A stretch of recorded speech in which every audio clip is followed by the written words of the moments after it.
Hi, welcome back. I'm Dr. John, and this is Shooting Up in the Dark, the series where we talk about all things related to addiction, opioids, and chronic pain.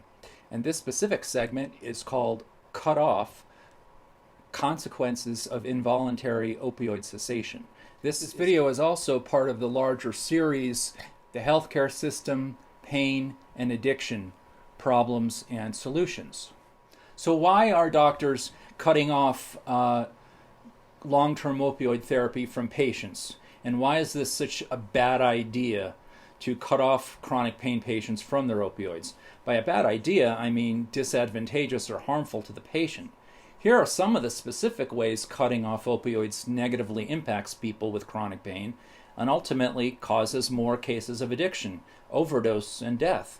In other words, consequences now occurring which define the opioid access crisis. So here is a review of personal repercussions faced by anyone in the opioid access crisis, anyone who is cut off or even weaned from long-term opioid prescription. Number one, physical function. When patients are first started on opioids, the continued use of the opioid is based upon substantial improvement in function and suffering. So documented improvement in function was a basis for opioid use in the first place. Without ongoing pain management, pain is also bound to return, even with a vengeance, and render the patient less functional. And when persons are less functional, we know this is associated with higher rates of other illnesses, less productivity, poor sleep, and lower quality of life. There are a projected 20 million long-term opioid prescription users who, despite their chronic pain, are functional enough to work to be productive when taking their medication.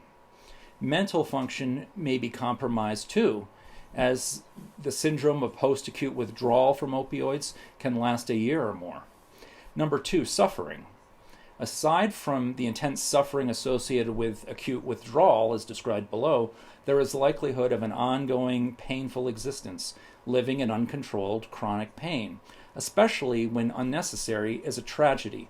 After stopping opioids, the original daily pain for which the opioid pain medication was initiated years ago is very likely to return and can be even worse.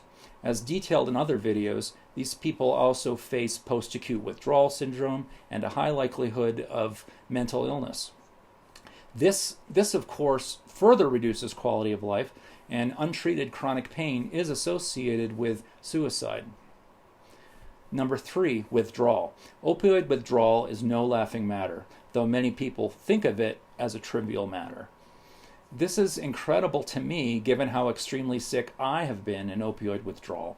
Thankfully, I was already in the hospital at the time, but in opioid withdrawal, I became unstable medically, critically ill for at least a few days. At that time, as a relatively young, healthy man, I ended up in the intensive care unit on a respirator. Subsequently, I learned that opioid withdrawal can be devastating and how it leads to death. But most physicians do not realize how, first of all, horrific, secondly, dangerous, or third, potentially fatal, acute opioid withdrawal truly can be. It simply isn't taught. Within the first 24 hours of not taking the opioid medication on which they are dependent, withdrawal kicks in, and the acute phase lasts 5 to 7 days. Opioid withdrawal is discussed in more detail in other videos, but it truly is hellacious. It feels like one is dying, and indeed people do suffer medical complications, even death from it, although many doctors aren't aware. This seems to me like one of the best kept secrets in medicine. Number four, patient abandonment. Left to withdraw on their own and given little hope with strategy, information, or a plan, the patient who is cut off from opioids often ends up in a confused state of agony, in an emergency room with complications of withdrawal, dies, or at a minimum goes through a few hellacious days followed by all of these other problems. When planning to cancel a patient's opioid refill permanently, even though I believe this to be a suspect decision in most cases, there are several steps the healthcare provider can and should take to assist their patient. All too often I hear stories of opioid access being cut off without any involvement of the patient, without acknowledging how difficult it will be, especially the first several days, without considering a detox facility, without medications which can ameliorate some of the withdrawal symptoms, without counsel or advice, without warnings, without consideration of a detox plan, and without referral to an addiction specialist for help with withdrawal management. 5. If the patient is to discontinue or wean opioids for any reason, with a valid medical reason due to concerns around drug abuse and addiction, or even for no reason on the patient's side, just imposition of policy, then they need a serious plan involving education regarding what to expect, a safe medical environment where they can be monitored while detoxing, and at least anticipation of potential medical complications. But healthcare providers can't advise patients in areas where they are not knowledgeable, and like me before recovery, don't have a clue about the hell coming for the patient. For the most part, people are left to go through this without warning or any plan. I recommend the TED Talk by Travis Reeder, The Agony of Opioid Withdrawal and What Doctors Should Tell Their Patients About It. It contains an excellent narrative of what even a weaning plan from a lower dose of opioid medication entails, and it can be worse than Travis's account. Number 6, a possible turn in desperation to another opioid source. Yes, that is exactly what I said. Cutting off long-term prescription opioids is a risk to the individual patient, and this can manifest in several negative outcomes, including drug addiction, commonly to fentanyl or heroin. Drugs are not hard to find when a patient is motivated. Sources include the black market, the dark web, friends, or the street. This is always dangerous, can result in overdose, and usually causes clear addiction. So in denying opioid therapy, cutting it off, we create more addicts. How is that for a paradox? As an example, I've seen several persons in New Mexico start using heroin and now recently fentanyl when cut off from the opioid prescription and in withdrawal sickness.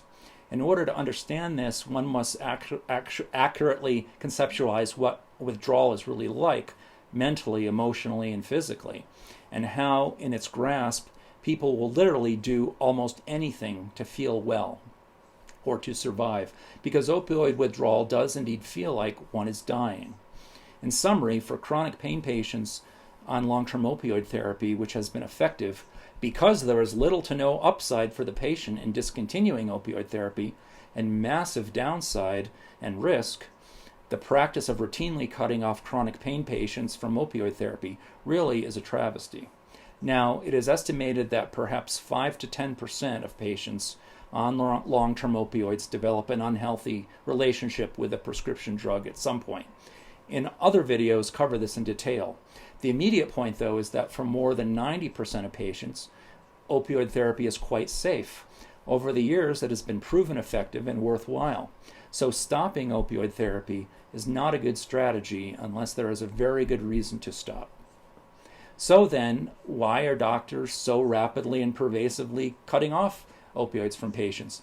There are several reasons, some mentioned above, and others that we will explore regarding the medical regulatory system.